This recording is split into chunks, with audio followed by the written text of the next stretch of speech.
পৰেশ বৰুৱাৰ সৈতে আলোচনাৰ দুৱাৰ খোলা আছে। আজি যদি মই ভাবো যে অহাকালি ৰাতিপুৱা তেখেতৰ লগত কথা পাতিম, মই কথা পাতিব পাৰোঁ। তেওঁ অসমৰ ভাল বিচাৰে, ময়ো অসমৰ ভাল বিচাৰোঁ। অসমৰ হয়তো ভাল বিচাৰিব, ময়ো অসমৰ ভাল বিচাৰিম, কোনো ক'তো অসুবিধা নাই।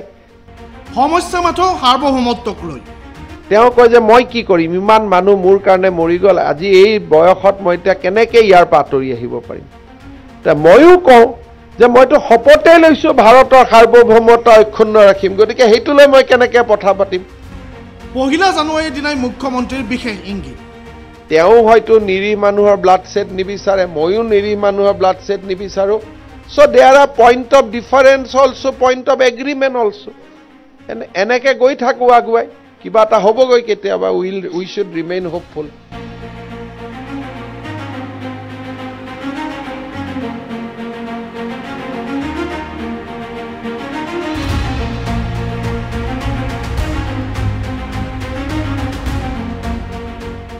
পৰেশ বৰুৱাৰ সৈতে এতিয়াও আছে আলোচনাৰ দুৱাৰ মুকলি, মাথো সমস্যাটো হৈছে সাৰ্বভৌমত্বক লৈ।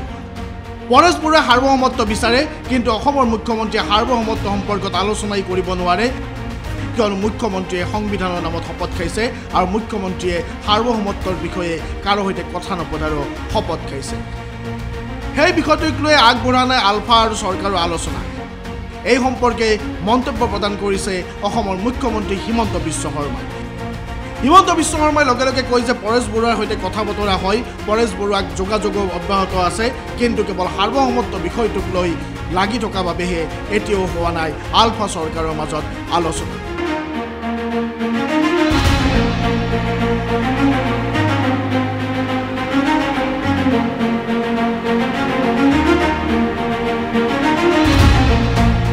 বৰুৱা ডাঙৰীয়াৰ লগত কথা পতা বা তেওঁৰ লগত চেনেল অফ কমিউনিকেশ্যনটো অপেন ৰখাটো সমস্যা নহয়। টাইম টু টাইম আমি যেতিয়াই বিচাৰোঁ কথা পাতিব লাগে, আমি কথা পাতিব পাৰোঁ। এনেকুৱা নহয় যে তেওঁক আমি কথা পাতিব নোৱাৰোঁ, তেওঁ বহুত দূৰত আছে বা তেওঁ ইনকমিউনিকেডো, সেনেকুৱা নহয়। যে আজি যদি মই ভাবোঁ যে অহাকালি ৰাতিপুৱা তেখেতৰ লগত কথা পাতিম, মই কথা পাতিব পাৰোঁ। সেই চেনেলটো চৰকাৰ আৰু আলফাৰ মাজত আছে, আৰু কৰবাত তাৰ পজিটিভ ইম্পেক্টটো আছে। কাৰণ আজি 2 বছৰটো অসমত আইন শৃংখলাজনিত পৰিৱেশটো বহুত বেছি ক্ৰিয়েট হোৱা নাই। More or less state is under control, যে কোনো ফালৰ পৰা আমি বহুত ডাঙৰ একো এটা ডিটৰিয়েশ্যন দেখা নাই। কিন্তু স্পৰেডিক ঘটনা ঘটি আছে। যেতিয়াই আলফাৰ কেডাৰ অসমত সোমাই, ডেফিনেটলি পুলিচে এৰেষ্ট কৰিব খোজে, আৰু তেওঁলোকৰ লগতো কনফ্ৰণ্টেশ্যন ক'বাত হয়। চ' এই প্ৰচেছটো চাইমালটেনিয়াছলি চলি আছে। সমস্যাটো এইটোৱে যে পৰেশ বৰুৱা ডাঙৰীয়াই স্বাধীনতাৰ বাদে আন কথা তেওঁ পাতিব নোখোজে, আৰু আমি স্বাধীনতা পাতিব নোৱাৰোঁ। কাৰণ মইতো শপতে লৈছোঁ যে I will protect integrity of India, I will protect sovereignty of India. তেওঁ শপত লৈছে যে মই স্বাধীনতাক বাদ দিয়া আন একো নাপাতোঁ। সেইকাৰণে সৌহাৰ্দ্য হ'ব পাৰে, আলাপ আলোচনাৰ দুৱাৰো খোলা থাকে, কিন্তু সমাধান কৰাৰ বাবে কোনোবা এটা পক্ষ পিছুৱাই আহিব লাগিব। এতিয়া আমিতো পিছুৱাই আহিব নোৱাৰোঁ, কাৰণ পিছুৱাই অহাৰ দিনাখনেই মোৰ ওথটোৱে ভাঙি গ'ল, I cannot remain as a CM। আৰু তেওঁ কয় যে মইতো নোৱাৰোঁ, 10,000 ল'ৰা মোৰ কাৰণে মৰি গ'ল, মই এতিয়া কেনেকৈ এইটোত কনচিলিয়েশ্যন কৰিম। কথা পতা যায়। তেওঁ কয় যে মই কি কৰিম, ইমান মানুহ মোৰ কাৰণে মৰি গ'ল, আজি এই বয়সত মই এতিয়া কেনেকৈ ইয়াৰ পৰা আঁতৰি আহিব পাৰিম। ময়ো কওঁ যে মইতো শপতে লৈছোঁ ভাৰতৰ সাৰ্বভৌমত্ব অক্ষুণ্ণ ৰাখিম, গতিকে সেইটো লৈ মই কেনেকৈ কথা পাতিম। গতিকে দিছ টু আৰ ইৰিকনচিলিয়েবল ডিফাৰেঞ্চ। এইটো এটা মীমাংসা নোহোৱা এটা বিষয়। এতিয়া ইয়াত ডিপেণ্ড কৰিব যে অসমৰ জনসাধাৰণৰ মৰেল প্ৰেছাৰ, যে আমাক স্বাধীনতা নালাগে।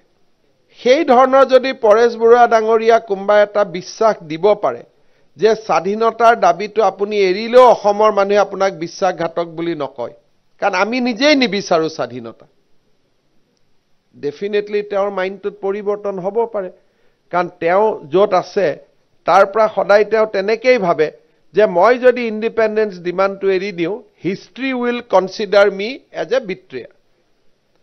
গতিকে তেওঁ ওলাব নোৱাৰে আৰু মইতো কৰিবই নোৱাৰো আই কেনট কম্প্ৰমাইজ সোভেৰেইনিটি কাৰণ মই যদি সোভেৰেইনিটিৰ ওপৰত কথা বাৰ্তা কৰো হেতুতো মোৰ সিটখনেই নাই যে you are no longer CM because you have broken the oath of the what you have taken during the entering of your office সেইকাৰণে এই কথাটো হল this is a irreconcilable decision differences ইয়াত অসমৰ মানুহে এটা তেওঁলোকৰ নৈতিক প্ৰভাৱৰ জৰিয়তে অসমৰ সকলো বুদ্ধিজীৱীয়ে যদি এটা আবেদন কৰে যে আপুনি স্বাধীনতাটো এৰি দিয়ক আমি দিলেও আমাক নালাগে সকলো ছাত্ৰ সংগঠনে যদি মিটিং কৰি কয় যে এইটো বস্তু আমাক নালাগে আপুনি তাতকৈ বেলেগ এটা আলোচনা কৰক এইটো ক্ষেত্ৰত মই ভাবো যে মানুহৰ এটা বহুত ডাঙৰ ভূমিকা আছে ৰাইজৰ এটা বহুত ডাঙৰ ভূমিকা আছে বাট হেভিং সেড দ্যাট আমাৰ প্ৰচেষ্টাৰ কোনো অন্ত নাই ৰাস্তা বন হোৱা নাই সদায় মিডিয়াত এইকাৰণে কৈ থকা নাযায় যে কাৰণ মিডিয়াৰ হেডলাইন বিলাকে কেতিয়াবা আমাক অসুবিধা কৰে কিন্তু দুৱাৰ খোলা আছে মনৰ কোনো অসুবিধা নাই তেওঁ অসমৰ হয়তো ভাল বিচাৰিব মও অসমৰ ভাল বিচাৰিম কোনো কতো অসুবিধা নাই তেওঁ হয়তো নিৰি মানুহৰ ব্লাড সেট নিবিচাৰে ময়ো নিৰি মানুহৰ ব্লাড সেট নিবিচাৰো so there are point of difference also point of agreement also এনেকে গৈ থাকো আগুৱাই কিবা এটা হ'বগৈ কেতিয়াবা we should remain hopeful ULFA আৰু চৰকাৰৰ মাজৰ আলোচনা সকলো কথা আজি স্পষ্ট কৰিলে অসমৰ মুখ্যমন্ত্ৰী হিমন্ত বিশ্ব শৰ্মাই মুখ্যমন্ত্ৰী হিমন্ত বিশ্ব শৰ্মাই স্পষ্ট কৰিছে যে পৰেশ বৰুৱাৰ সৈতে তেওঁৰ যোগাযোগ হৈ থাকে আৰু পৰেশ বৰুৱা যোগাযোগৰ বাহিৰত নাই মুখ্যমন্ত্ৰীয়ে যেতিয়াই বিচাৰে তেতিয়াই পৰেশ বৰুৱাৰ সৈতে কথা পাতিব পাৰে আৰু পৰেশ বৰুৱাৰ সৈতে যোগাযোগ কৰিব পাৰে আৰু ই এটা ইতিবাচক দিশ বুলি মন্তব্য কৰিছে মুখ্যমন্ত্ৰীয়ে লগতে মুখ্যমন্ত্ৰীয়ে কৈছে যে এনে ব্যৱস্থাৰ বাবে অসমত আলফাৰ যি কুটাঘাত সেই কুটাঘাত বৃদ্ধি পোৱা নাই দুই এটা সৰু সৰু কুটাঘাত হৈছে যদিও হেয়া লেখত ল'বলগীয়া নহয় বুলি মুখ্যমন্ত্ৰী ডাঙৰীয়াই মন্তব্য কৰিছে লগে লগে মুখ্যমন্ত্ৰী ডাঙৰীয়াই এটা কথা স্পষ্ট কৰিছে দৰাচলতে আলোচনা কিয় হোৱা নাই আলোচনা নোহোৱাৰ প্ৰধান কাৰণটোৱে হৈছে সাৰ্বভৌমত্ব আলফাই বিচাৰে সাৰ্বভৌমত্ব কিন্তু মুখ্যমন্ত্ৰী মহোদয়ে যেহেতু সাৰ্বভৌমত্ব ভাৰতবৰ্ষৰ সংবিধানৰ নামত শপত খাইছে আৰু ভাৰতবৰ্ষৰ সংবিধানৰ কোনো এটা অনুচ্ছেদে হেৰফেৰ হ'বলৈ নিদিয়াৰ শপত খাইছে যাৰ বাবে মুখ্যমন্ত্ৰীয়ে সাৰ্বভৌমত্বৰ সৈতে আলোচনা কৰিব নোৱাৰে সাৰ্বভৌমত্বৰ ওপৰত আলোচনা কৰিব নোৱাৰে আৰু সেইবাবে সাৰ্বভৌমত্বৰ ওপৰত আলোচনা কৰিব নোৱাৰাৰ বাবেই আলোচনা হোৱা নাই আনহাতে পৰেশ বৰুৱাই ভাবে যে তেওঁৰ বাবে যেহেতু 10,000 মানুহৰ মৃত্যু হলে সংগ্ৰামখনত যেহেতু এতিয়ালৈকে 10,000 অসমীয়া যুৱকে মৃত্যুবৰণ কৰিলে গতিকে সাৰ্বভৌমত্ব অবিহনে তেখেতে আলোচনাত নবহে এই যে সাৰ্বভৌমত্ব বিষয়টো স্বাধীন অসমৰ বিষয়টোৰ বাবেই আলোচনা আগবঢ়া নাই এই কথা এতিয়া স্পষ্ট কৰি দিছে অসমৰ মুখ্যমন্ত্ৰীয়ে আৰু মুখ্যমন্ত্ৰীৰ মন্তব্যৰ পৰা এটা কথা স্পষ্ট হৈ যায় যে আলোচনাৰ দুৱাৰ হয়তো সোনকালে খোলা খাব ধন্যবাদ চাই থাকিব প্ৰাগ নিউজ ডিজিটেল